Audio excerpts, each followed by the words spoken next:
Bienvenue à Chronique en Rose. Ici, nous célébrons la force, la résilience et le courage des femmes. Chaque épisode est un voyage dans l'univers de la santé féminine. Un hommage à toutes celles qui font face aux défis, au silence et aux tabous, avec grâce et puissance. Nous parlerons de tout, des petites victoires aux grandes batailles, en passant par les vérités que l'on cache trop souvent derrière un sourire. Que vous soyez ici pour vous informer, vous inspirer ou simplement trouver un espace où vous sentir comprise, Chronique en Rose est là pour vous. Ensemble, nous explorons ce que signifie être une femme, aujourd'hui et chaque jour, avec authenticité, détermination et une touche de douceur. Accrochez-vous, ce que vous allez entendre pourrait bien changer votre vie. Bienvenue à toutes dans ce nouvel épisode de Chronique en Rose, où aujourd'hui on va parler du cancer du sein et d'une association que j'ai découverte sur Instagram grâce à mes recherches. Et j'ai découvert une femme rayonnante et super bienveillante et super gentille. Donc, je voulais absolument vous la faire découvrir. Et cette femme, elle s'appelle Élodie. Bienvenue à toi, Élodie. Merci beaucoup.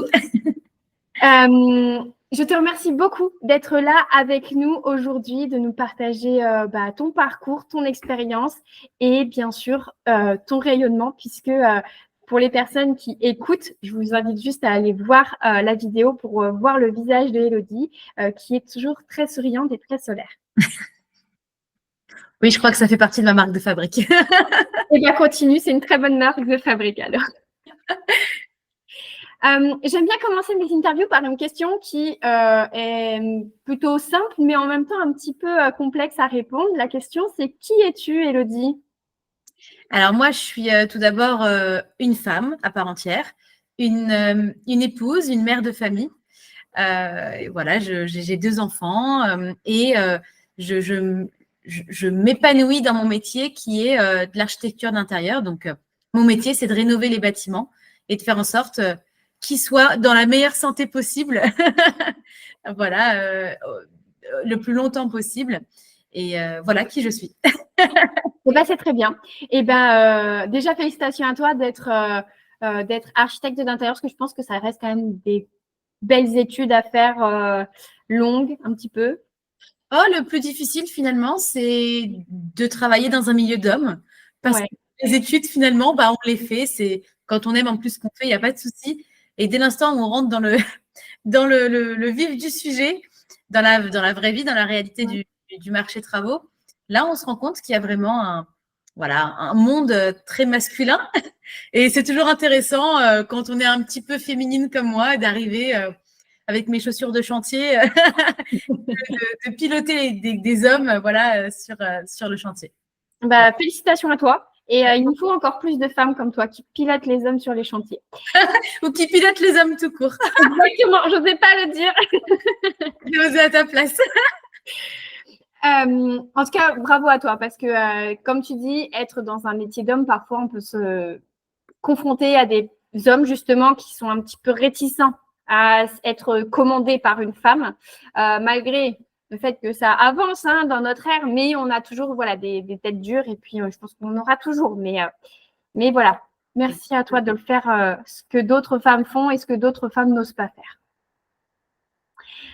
Est-ce que tu pourrais nous raconter un peu ton parcours, autant en toi en tant que femme, donc en tant que femme, mère et puis bien sûr architecte d'intérieur, et ensuite comment tu as pu découvrir que tu étais atteinte d'un cancer?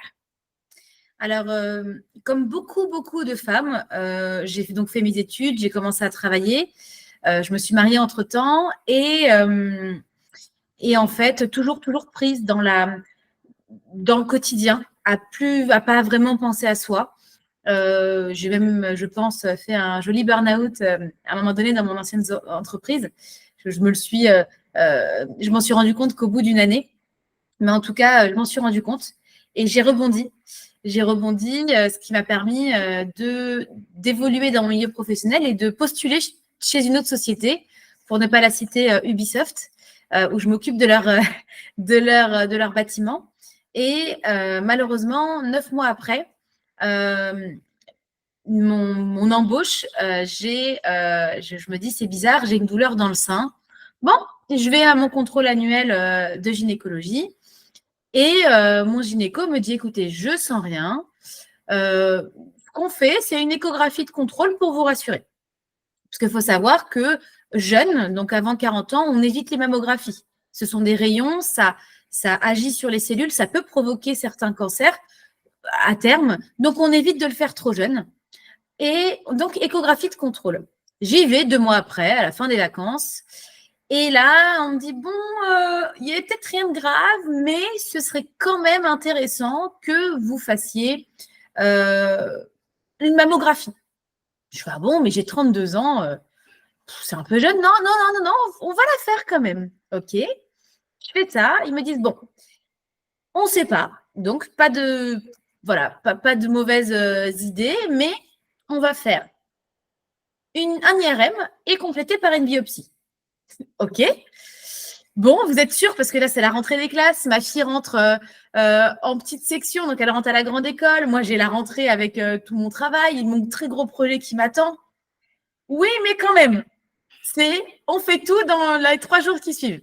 D'accord, si vous voulez. Donc, je me réorganise. Je fais IRM. Je leur dis, bon, tout va bien, hein, je n'ai pas besoin de faire la biopsie. Je dis, si, vous faites la biopsie. Et en fait, ça a mis quasiment 1 mois. Pour que je reçoive les résultats. Ça a été très long. D'ailleurs, mon gynéco m'appelait pour savoir si je les avais pas reçus à sa place. Et là, il me dit, écoutez, il y a du positif, mais il y a aussi du négatif. Dans le négatif, donc, vous avez un cancer du sein. Dans le positif, c'est que c'est un cancer du sein qui, aujourd'hui, se soigne. On a une chimiothérapie ciblée, une thérapie ciblée qui peut fonctionner et qui fonctionne sur beaucoup de personnes qui ont ce type de cancer du sein. Donc, il y a des chances. Il y a de fortes chances pour que vous en sortiez. Moi, je lui dis, mais comment je fais? Enfin, je contacte qui? C'est pas le genre de truc qu'on va chercher quand on n'est pas confronté. Et il me dit, écoutez, j'ai un vieil ami de la fac de médecine qui est chirurgien en chirurgie esthétique post-cancer du sein. Contactez-le. Et j'y vais. Et là, il m'annonce que le périple va être long. Et il m'arrête donc tout de suite. Il me fait un arrêt de travail.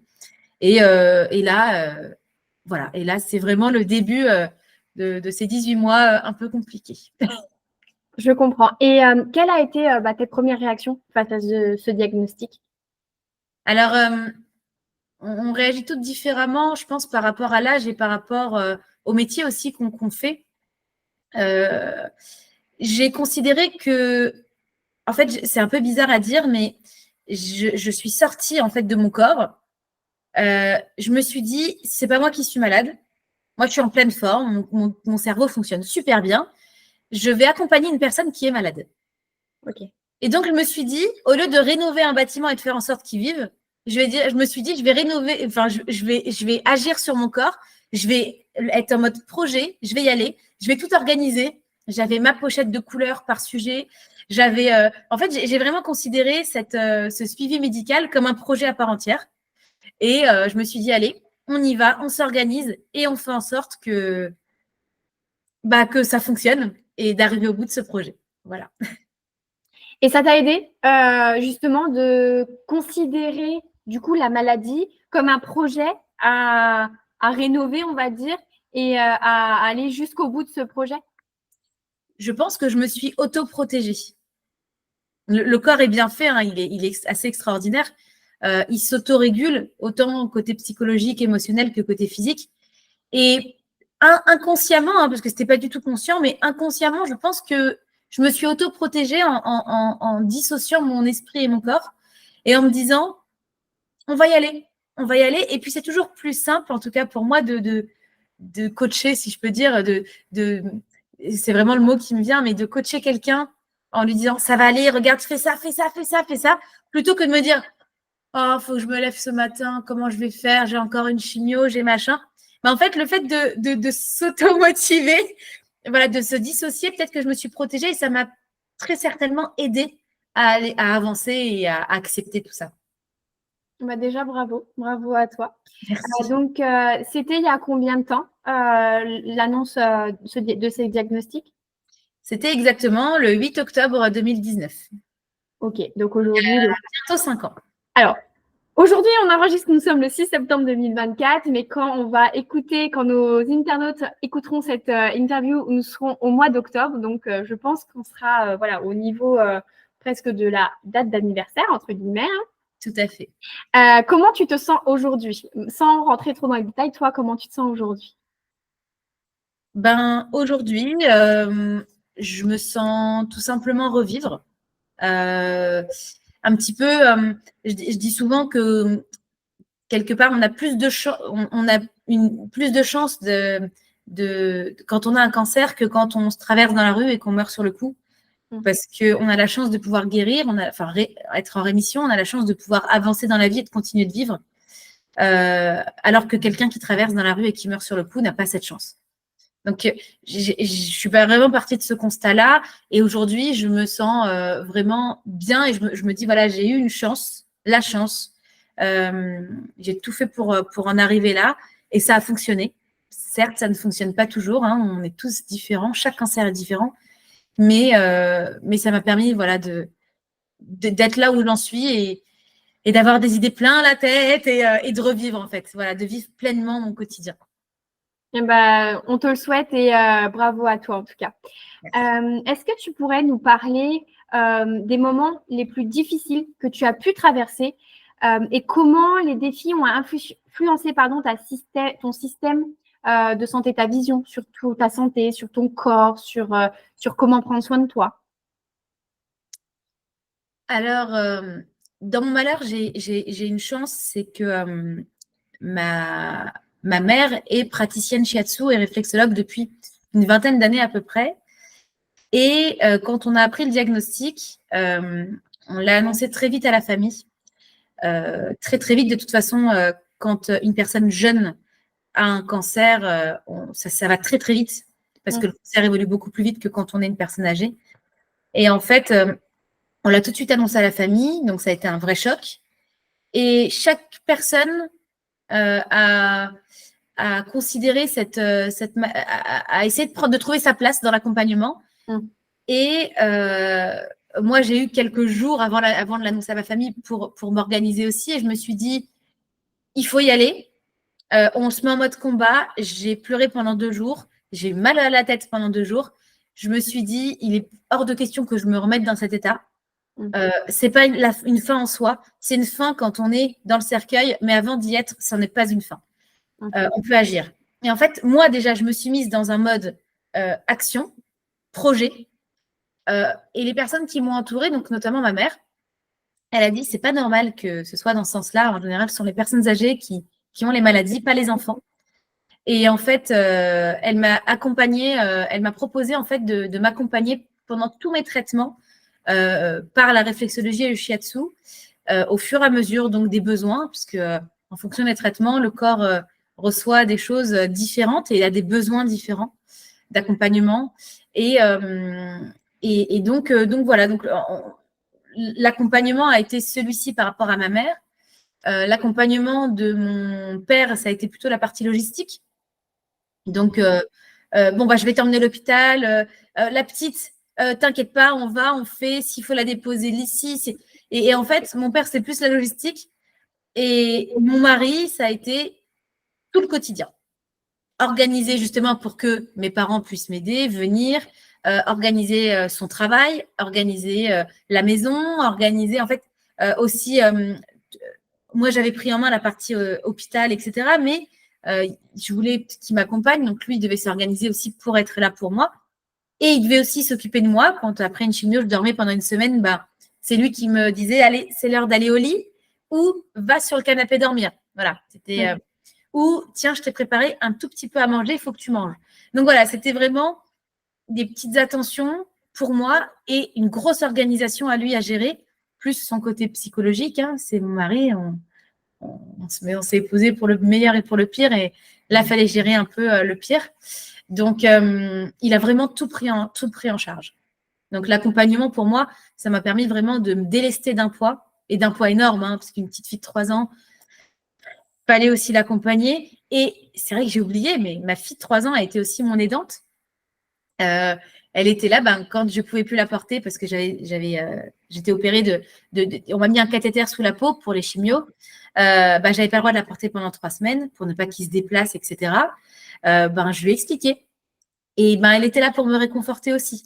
Parce que pour elle, à 3 ans, la maladie n'était pas signe de fin, mais signe de j'ai un rhume, je vais prendre un médicament, ça va aller mieux.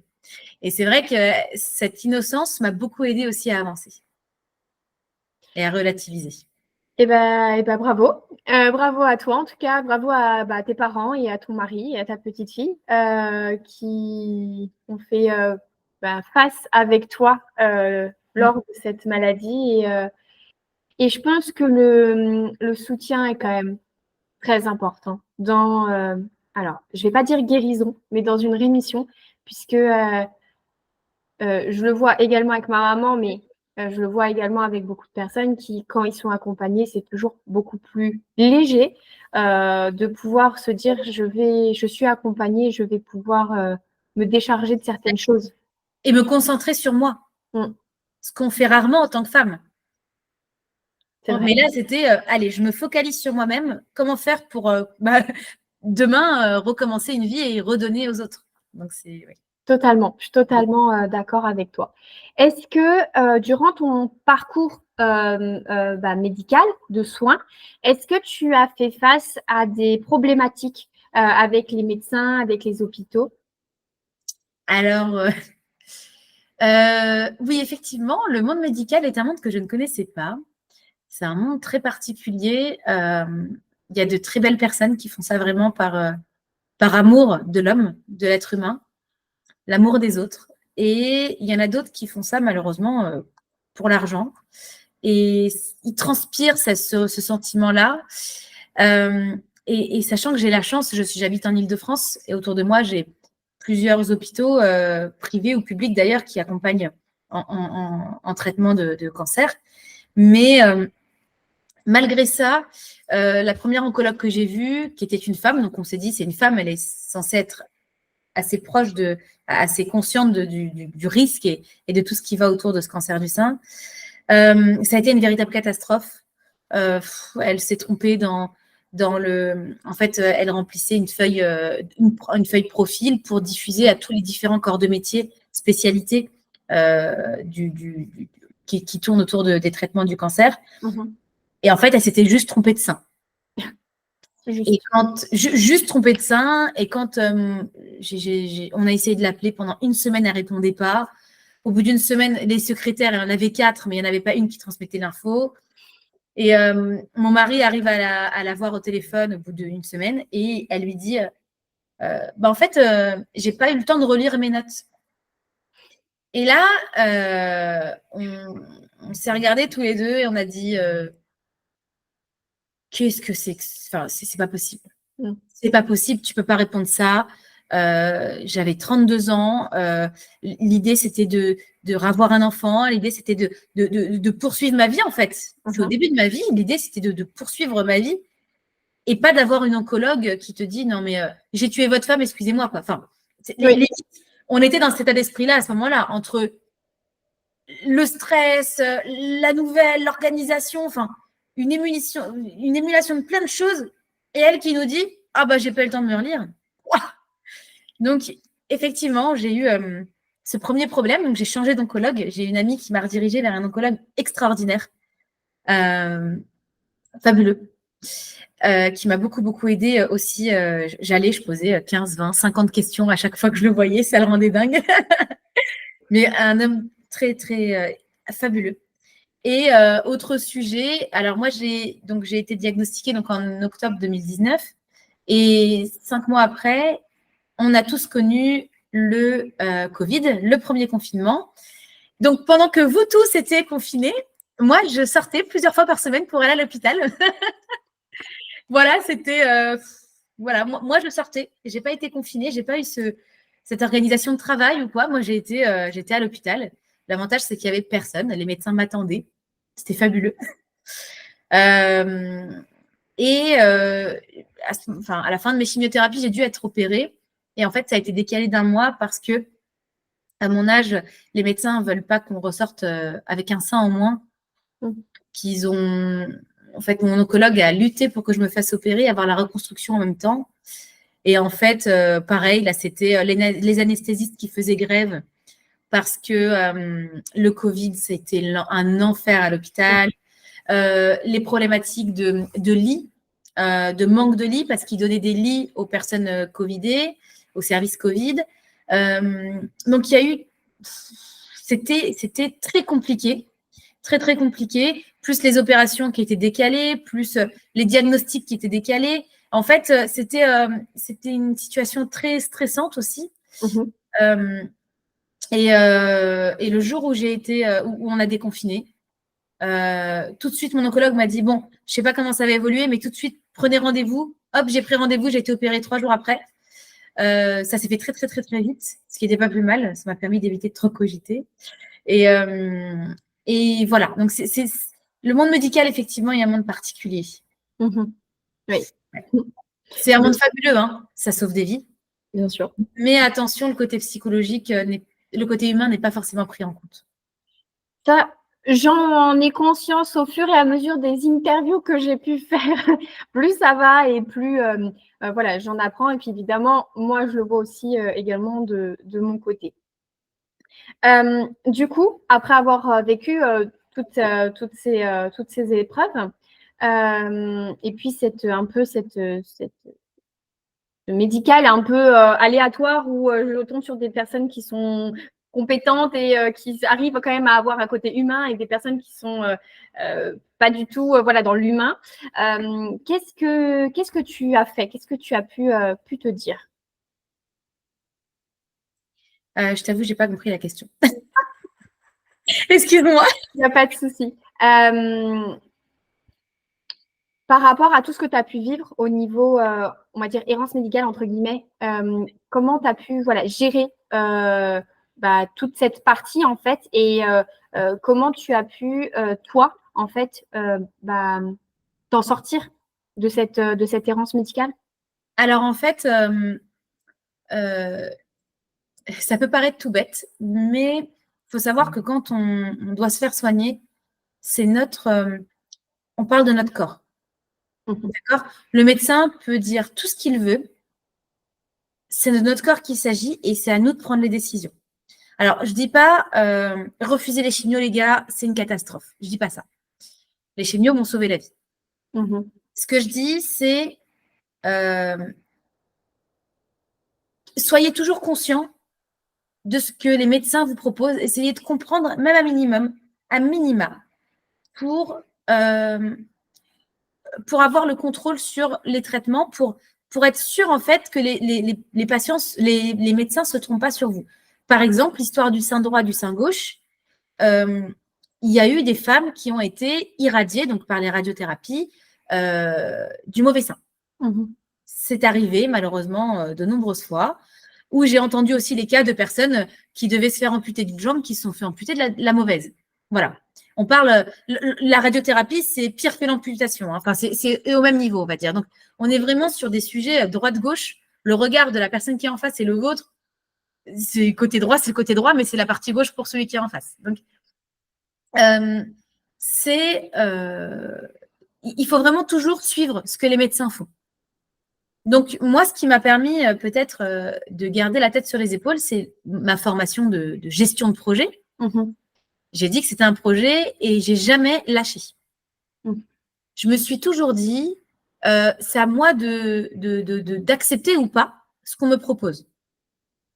Quand on m'a dit, on va vous opérer, au début, j'ai dit, moi, je déteste les opérations.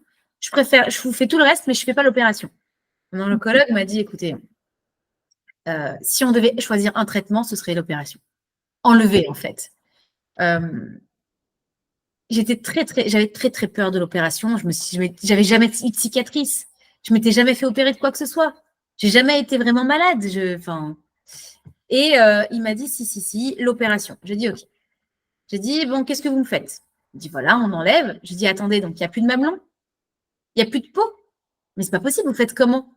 Il me dit, en fait, après, il y a de la reconstruction et les tatouages de mamelon en 3D, etc. Je dis, écoutez, est-ce que, par exemple, la peau, est-ce que pour moi, elle est obligatoire à être enlevée? Il me dit, pour vous, non. Je fais OK, très bien. Est-ce que le mamelon est obligatoire à être enlevé?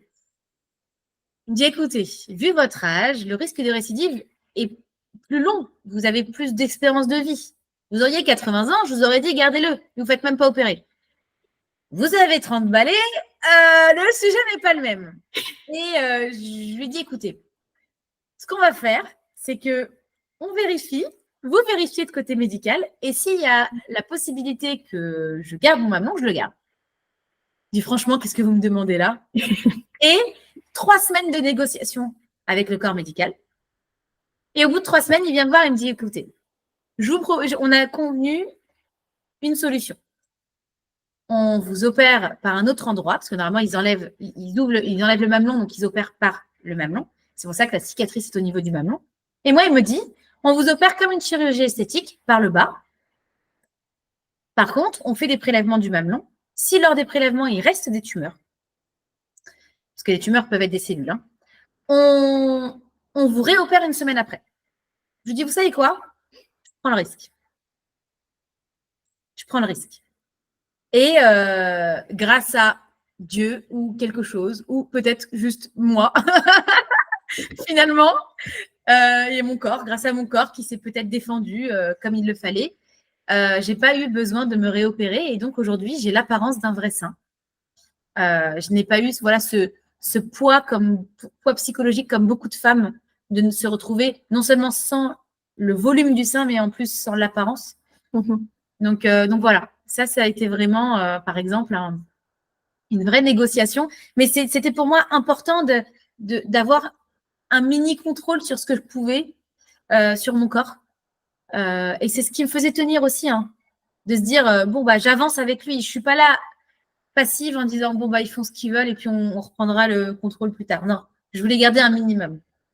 Voilà. Je comprends, même si je ne l'ai pas vécu, je peux comprendre que voilà, garder aussi son sein, ça reste quand même la féminité, premièrement, et puis deuxièmement, toi qui revoulais aussi un enfant, c'est sûr que c'est toujours une question qu'on se pose, est-ce qu'on va l'allaiter ou pas? Et si on dit oui, il nous faut quand même le matériel pour, quoi. Donc, alors, il faut savoir qu'après une opération du sein, que tu gardes le mamelon ou pas, tu n'as plus le mécanisme à l'intérieur. Donc, en fait, de ce sein-là, c'est un sein. Alors, c'est un sein qui est rempli par une matière connectée au corps. Donc, ça vit, mais ce n'est pas le même matériel qu'un sein naturel. D'accord. Donc, en fait, il n'y a plus rien qui peut être produit sur ce sein-là. Il ne peut pas évoluer. Ok. Je vois, je visualise. Et du coup, après avoir vécu tout ça, toutes ces expériences, tu as choisi de fonder une association. Est-ce que tu pourrais nous parler un peu de la genèse de cette idée? Qu'est-ce qui t'a poussé à transformer ton expérience en une mission pour les autres? Alors, je vais commencer par le début. Dès l'instant où on apprend qu'on a une maladie, les médecins vous prennent par la main et vous guident tout au long des traitements. Quand je dis traitement, c'est les traitements lourds que la plupart des gens connaissent. Donc, c'est la chimiothérapie, la chirurgie et la radiothérapie. Parce que ce sont des traitements tellement lourds qui sont hyper cadrés, hyper encadrés. Une fois qu'on a terminé ces traitements lourds, la plupart des femmes, 99% des femmes, dans le cadre d'un cancer du sein, font ce qu'on appelle de l'hormonothérapie. Qu'est-ce que c'est? C'est en fait les hormones agissent sur le développement des cellules et pour diminuer le risque de récidive, parce que tout n'est que pourcentage, on prend un cachet tous les mois, comme une pilule. C'est juste que c'est quelque chose qui stoppe totalement nos hormones. Donc, on est sous ménopause médicale, forcée. Ce que le corps déteste, et donc on a plein d'effets secondaires. Et ce traitement dure entre 5 à 10 ans. Pour les médecins, c'est facile, c'est comme une pilule. C'est un gynéco qui vous donne une pilule, il vous dit prenez-la tous les mois, on se revoit dans un an. Là, c'est pareil. C'est juste qu'en fait, ça vous coupe totalement les hormones. Et les effets secondaires sont terribles. Parce que c'est pire qu'une ménopause, parce que la ménopause, c'est le corps qui au fur et à mesure, s'est décliné et crée une ménopause. Là, vous avez 30 ans et vous êtes sous ménopause forcée. Donc, en fait, votre corps qui est en pleine extase d'hormones, on lui coupe, on lui dit, tu n'as plus le droit. Donc, c'est vraiment c'est pour ça que je dis ménopause forcée. Et Et l'idée, c'est donc que cette ménopause forcée, avec cette ménopause forcée, les femmes continuent de vivre, reprennent leur vie. Comme ils disent les médecins, reprenez votre vie d'avant. Comment vous faites pour reprendre votre vie d'avant alors que vous avez eu un choc émotionnel, un choc ultra physique et des effets secondaires de dingue avec l'hormonothérapie? Et là, je me suis dit, mais c'est bien, hein, c'est bien, on est en rémission, mais en fait, psychologiquement, il y a beaucoup de femmes qui sont abandonnées du jour au lendemain, alors que pendant plus d'1 an, elles étaient accompagnées, tous les jours, limite. Et là, je me suis dit, il y a peut-être quelque chose à faire. Je m'étais dirigée sur quelques associations, je n'ai pas trouvé ce qui me correspondait, donc je me suis dit, peut-être que je peux créer mon association. Et en parlant autour de moi, ça a commencé à prendre. Les gens ont commencé à me dire, ouais, c'est une bonne idée, mais tu vas faire quoi?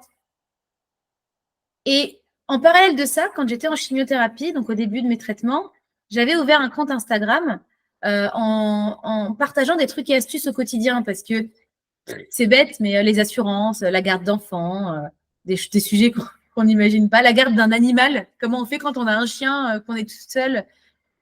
Et en fait, j'ai commencé à partager et ça a fait boule de neige. Il y a beaucoup de personnes qui ont commencé à me suivre. Je ne m'y attendais pas du tout, honnêtement, hein.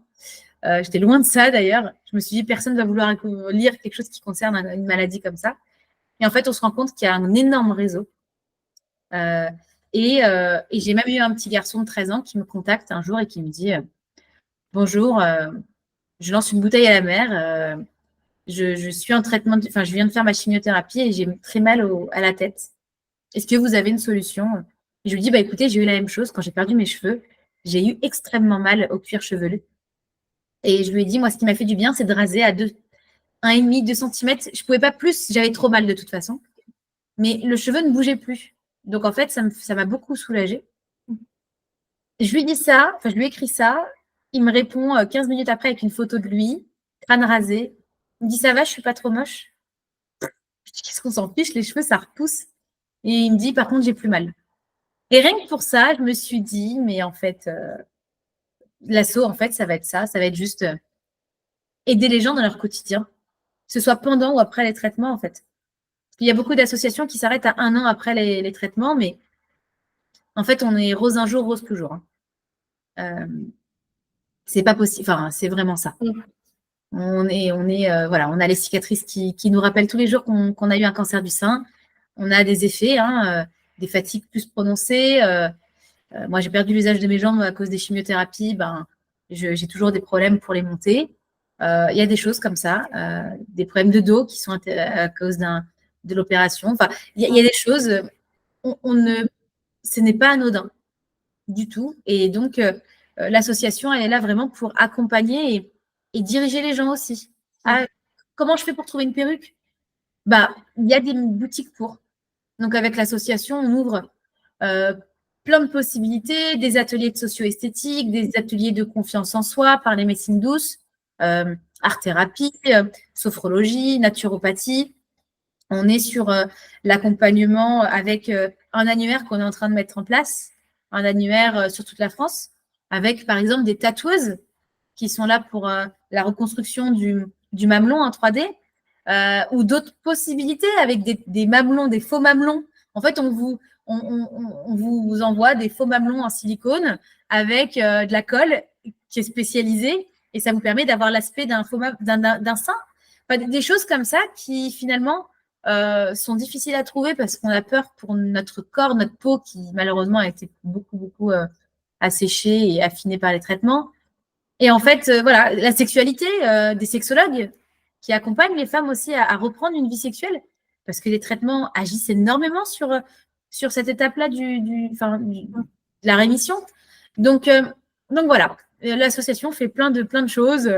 Pour Octobre Rose, là, on organise une exposition photo à côté de Paris. Il y a le shooting photo demain, donc voilà, j'y serai. Et puis sur les réseaux sociaux, ça fait donc la 3e édition. Ça fera la 3e édition cette année où on fait un concours photo parce qu'on peut être belle avec un cancer. Et on a des femmes extraordinaires qui partagent une photo d'elles et un texte pour exprimer ce qu'elles veulent partager aussi. Voilà. C'est voilà, des petites choses comme ça qu'on fait pour redonner confiance aux gens. Eh ben, merci pour tout ce que toi, ton association et les personnes qui accompagnent cette association fait. On discutera, enfin, on donnera toutes les informations de l'association juste à la fin, donc restez bien jusqu'à la fin. Et du coup, quels sont les objectifs dans le futur avec cette association?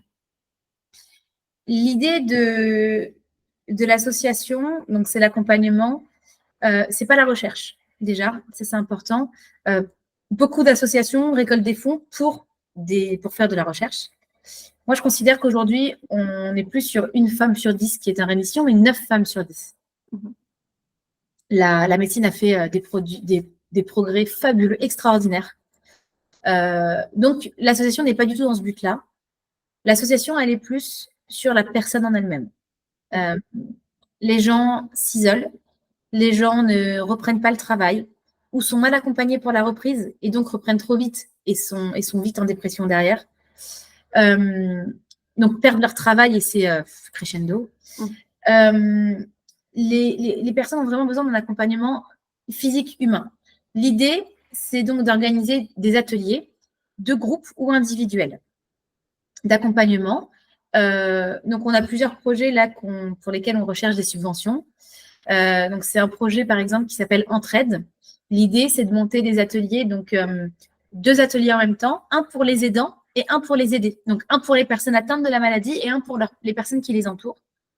Ça peut être le conjoint, l'enfant, le parent, un ami, pour justement avoir un répit pour les dents et se dire, je vais prendre un peu soin de moi.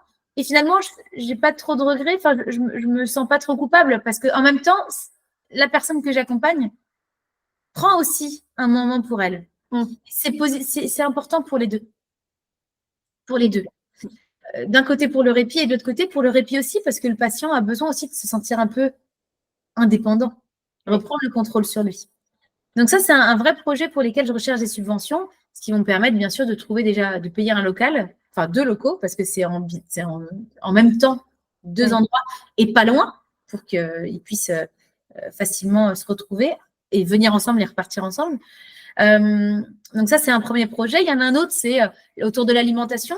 Donc c'est plus de la prévention, ce sont des ateliers cuisine de 3 heures qui permettent de pouvoir faire à manger et de rester pendant 2 semaines avec des plats, des sauces tomates, des pizzas faites maison, au lieu d'acheter déjà tout fait, avec plein d'additifs et de conservateurs, de tout faire maison.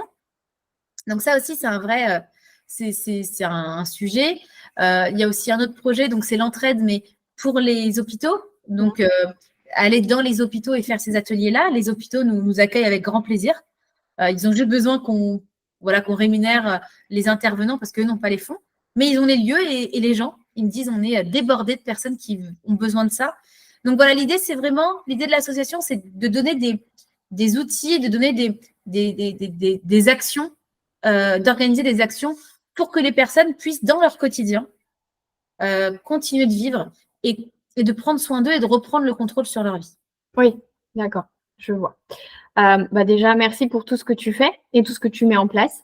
Parce que, comme tu disais, autant les aider et les aidants, c'est important. Et je pense que autant on met beaucoup de choses en place pour les aider, même s'il n'y en a pas encore assez, mais on n'entend pas forcément, du moins de mon côté, de là où j'habite, on n'entend pas assez de choses mises en place pour les aidants, puisque j'ai aidé ma maman et je l'aide encore du coup. Et parfois, c'est autant lourd pour la personne qui subit la maladie que pour son entourage. Donc, merci beaucoup pour ce que tu mets en place aujourd'hui. Est-ce que selon toi, en quoi le soutien communautaire est essentiel dans le parcours de rémission des patientes atteintes de cancer? En fait, je vais faire le parallèle avec quelque chose qu'on connaît bien, les personnes âgées. Il y a des pays où les personnes âgées vivent, les grands-parents vivent avec leurs enfants et leurs petits-enfants, et on se rend compte que les personnes âgées vieillissent beaucoup mieux. Pas forcément plus, pas forcément en termes d'âge, mais en termes de bien-être, ils se sentent bien. Pourquoi ? Parce que les personnes âgées quand ils sont avec les petits-enfants, parce qu'ils gardent les petits-enfants, Mhm. ça leur permet de rester en forme. Et ce qui se passe, c'est que quand on est atteinte d'une maladie, on s'isole beaucoup parce qu'on a l'impression d'être un poids pour les autres. Et quand on s'isole, les traitements continuent d'agir. C'est-à-dire que quand on est en chimiothérapie, on se développe le chémophog, qui a été vraiment reconnu, qui est en fait une perte de la mémoire et de la concentration, mais très, très, très, très avancée. Je prenais mon téléphone, je composais le numéro. Le temps que ça se décroche, je ne savais plus qui j'appelais. Mm. Et encore moins pour quel sujet, hein, clairement. Donc, ce que je faisais, c'est qu'il fallait que je note à côté qui j'appelais, quel était le sujet pour pouvoir rebondir. Donc, le fait d'être accompagné quand on est en rémission, ça nous permet de retrouver certaines choses qu'on a perdues à cause des traitements, donc mémoire, concentration, la mobilité. Quand on est avec les autres, on bouge, on va faire le café. Ça peut paraître tout bête, mais les petites choses du quotidien, on ne les fait plus.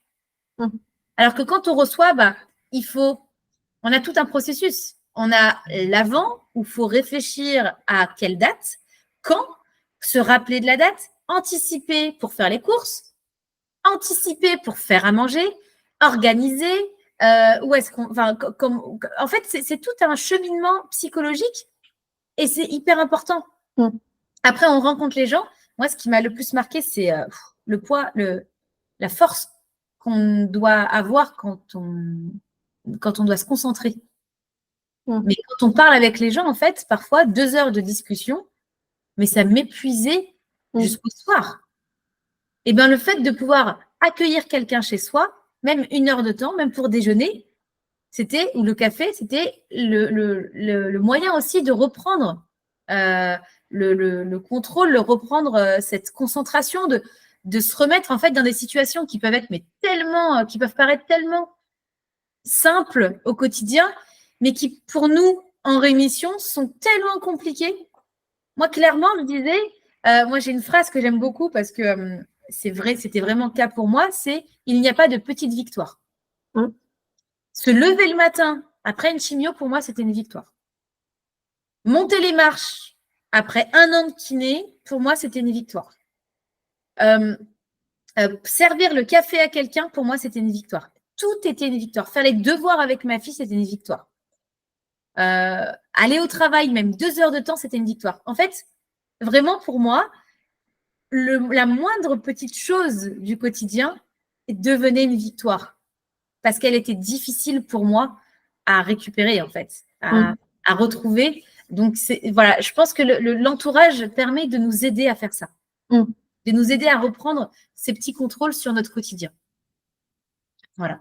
Eh ben, merci pour ce partage. Et je tiens juste à dire que pour les personnes qui nous écoutent, que vous ayez été dans une maladie, que vous êtes en rémission, que vous n'êtes pas du tout malade, vous n'avez jamais été malade et que vous êtes là parce que vous êtes curieuse ou que vous voulez comprendre ce qui se passe dans votre entourage puisqu'il y a une personne qui est atteinte d'une maladie, sachez que ce que Élodie vient de dire par rapport aux petites victoires, c'est que, comme elle dit, il n'y en a pas des petites, il y a juste des victoires et qu'il faut les célébrer, quelles qu'elles soient, puisque je pense que tu vas être d'accord avec moi, mais c'est aussi ce qui redonne confiance en soi, de se dire je peux le faire, je peux y arriver, et plus on célèbre ces petites victoires qu'on appelle, alors qu'en fait c'est juste des victoires tout simples, ça nous permet d'avancer encore et encore et encore, et d'aller encore plus loin, toujours plus loin, et de s'accrocher encore à nous-mêmes, de nous choisir et de se dire je crois en moi en fait, je crois en moi et je suis capable d'y arriver.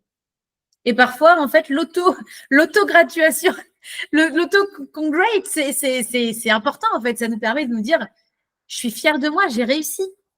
J'ai réussi à faire à manger, j'ai réussi à couper un concombre après mon opération alors que je ne pouvais même pas tenir le couteau. Mais c'est tout bête.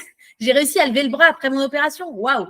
C'est vraiment… c'est pour ça que je les appelle petites victoires parce qu'aux yeux du commun des mortels, qui n'est pas passé par là, une victoire, c'est courir le marathon.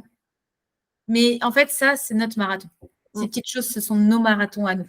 Exactement. Pour réapprendre les petites choses de la vie. Exactement. Et comme tu disais, c'est simple, mais être fier de nous, ça a beaucoup plus d'impact que quelqu'un qui te dit « je suis fière de toi ». Et je pense que oui, tu as raison. Être fier de soi, c'est tellement plus gratifiant que pour avancer et puis se dire bah, je peux encore. J'ai levé le bras. Bah, ok, bah, je vais pouvoir aller couper mon concombre. J'ai coupé mon concombre. Super, je vais pouvoir aller faire un vrai repas. Un repas depuis plus de 18 mois que j'ai pas pu faire à mon mari. Et je pense que c'est toujours plus gratifiant. C'est toute petite, c'est simple, mais c'est du bonheur. C'est du bonheur. Pour te partager un petit moment très intime, parfois je me retrouvais dans ma voiture et j'étais fière de moi et je rigolais toute seule. Et des fois, je pleurais toute seule en me disant putain, j'y croyais pas, quoi. Et c'est vrai que c'est hyper important de s'auto-féliciter. Parfois, ça fait du bien. Ça fait vraiment du bien.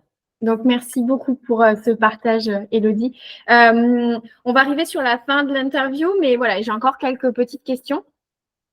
Pour les femmes qui se trouvent actuellement dans la situation que toi, tu as connue, quels conseils tu pourrais donner comment pourrait-elle trouver de la force de continuer, même dans les moments les plus sombres, les plus durs, celles qui sont vraiment, tu as l'impression que le sol est en train de s'écrouler sous toi et que tu n'as pas l'impression de voir la porte de sortie un jour?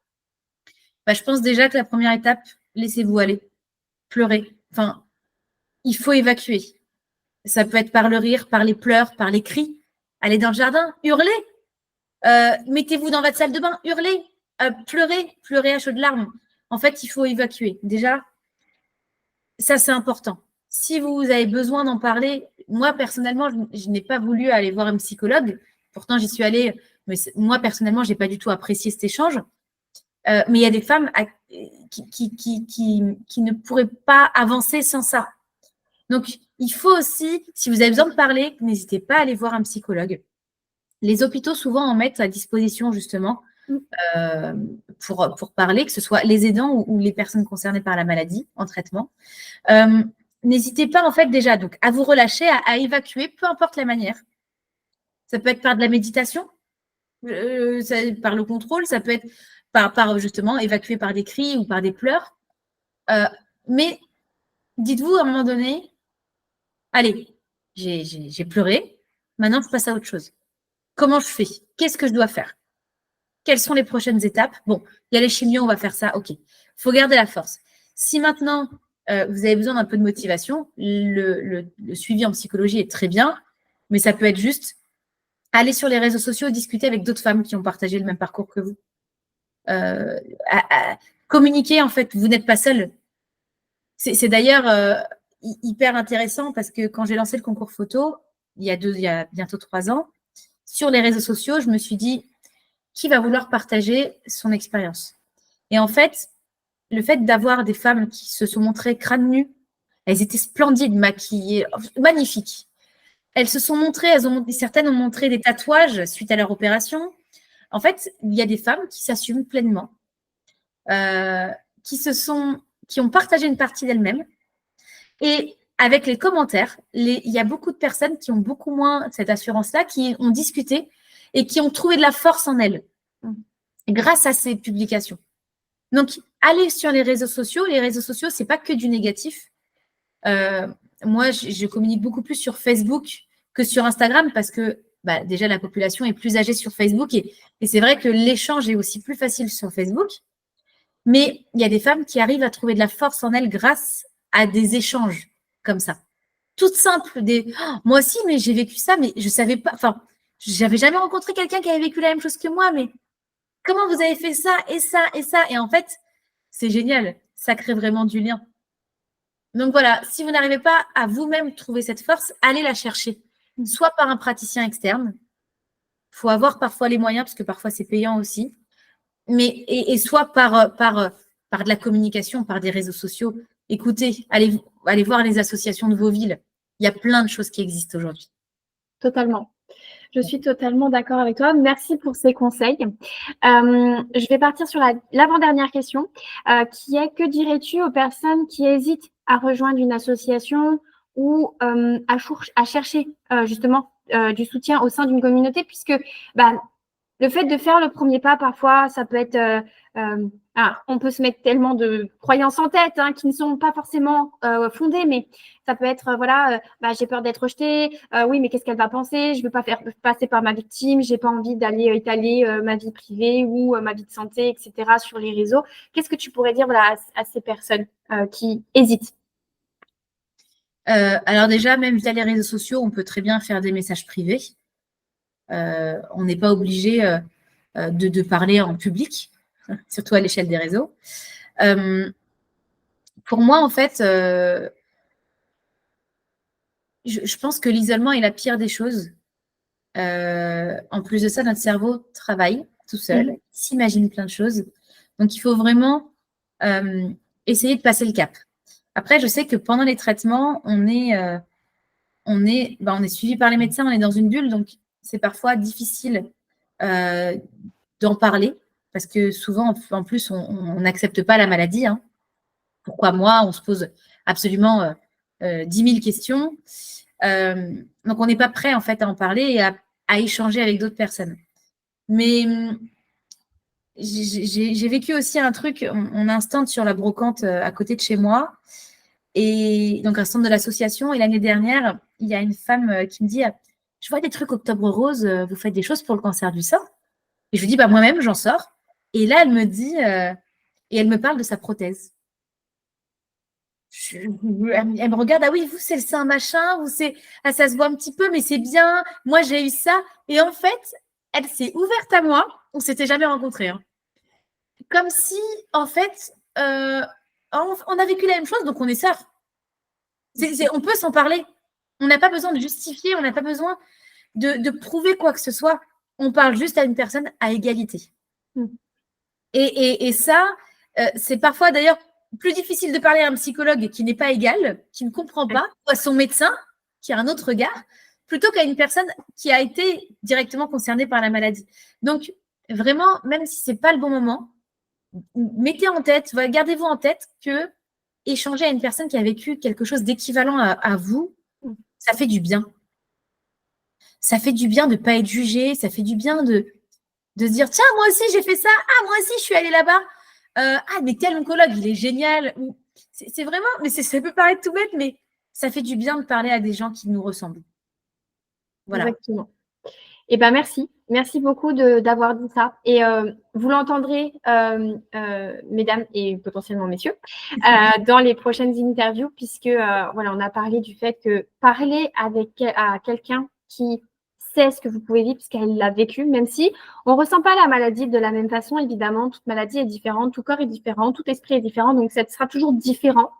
Mais parler avec quelqu'un qui sait ce que c'est toujours beaucoup plus, je dirais, impactant, aidant, que parler, par exemple, avec son compagnon ou avec sa mère ou avec son cousin qui n'a aucune idée de ce que ça peut être, puisque peut-être qu'il peut le vivre à travers vous, mais il ne le vivra jamais comme vous, puisque ce n'est pas lui ou elle qui l'a.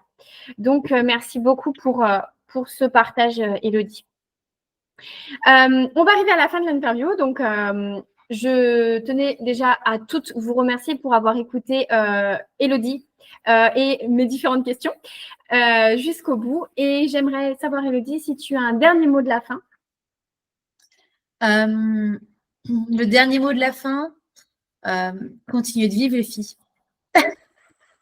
Comme Élodie a dit, continuez de vivre, les filles. Vous méritez de pouvoir vivre et revivre, même si ce sera toujours différent. Vous pouvez être heureuse malgré tout. En tout cas, merci beaucoup, Élodie, pour ta présence, ton partage, ton expérience, tes conseils, ton rayonnement également. Et puis, tout ce que tu as pu nous partager aujourd'hui, c'était juste du bonheur. Donc, merci beaucoup. Et merci à toi, Océane, pour cette initiative. Qui n'est pas simple à gérer parce que c'est un sujet particulier. Mais merci à toi de t'organiser et de te prendre du temps pour mettre en avant toutes ces choses autour du cancer du sein. C'est très important et bravo à toi pour ça aussi. Merci beaucoup. Merci pour l'invitation, c'était un plaisir. Merci beaucoup pour tous ces mots. Donc, ces mots-là, je suis désolée, mais je me les garde. Mais merci beaucoup, vraiment. Ça fait chaud au cœur et c'était très important pour moi de pouvoir partager autour de tous ces problèmes de santé féminin qu'on pourrait ou qu'on peut rencontrer au fil de notre vie. Donc, voilà. En tout cas, vous pourrez retrouver Élodie sur Insta et sur Facebook. Je mettrai également son site. Je vous invite vraiment à aller la suivre, regarder ce qu'elle fait. Et puis, évidemment, à intégrer son association, faire un don si vous en avez envie, si vous avez envie de soutenir tous ces projets qui peuvent être des projets vraiment super aidants pour toutes les personnes atteintes d'une maladie, enfin d'un cancer du moins, et des personnes qui les aident, qui sont là pour les soutenir. Et si je peux me permettre de rajouter quelque chose, bien sûr. Moi, je suis en Île-de-France, donc j'organise des choses en Île-de-France. Mais ces ateliers-là, on m'a contacté, par exemple, dans le nord de la France, à Lille, pour pouvoir les développer là-bas. Mais si vous voulez être bénévole dans l'association et organiser un atelier de temps en temps ou des choses comme ça, n'hésitez pas. On est preneur de tout et tout le monde. On aime tout le monde chez nous.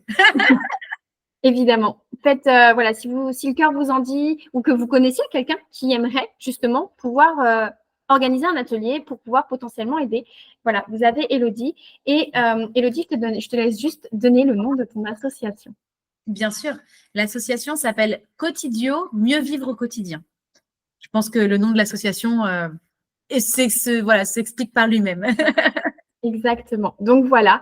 Je vous invite vraiment à aller voir déjà le travail d'Élodie et de son association. Et puis évidemment, si le cœur vous en dit, bien sûr, partagez cette association, partagez vraiment les ateliers qu'elle peut créer, puisque ça peut aussi parler à des personnes autour de vous et puis potentiellement des personnes qui voudront participer également à la vie de l'association et potentiellement faire des ateliers dans toute la France. En tout cas, c'est ce qu'on souhaite dans les prochaines années de voir Quotidio un peu partout en France. Ça nous fera un grand plaisir. Merci. En tout cas, je vous remercie beaucoup. Je vous dis à demain pour un nouvel épisode, une nouvelle interview. Et Élodie, je te dis à bientôt. À bientôt.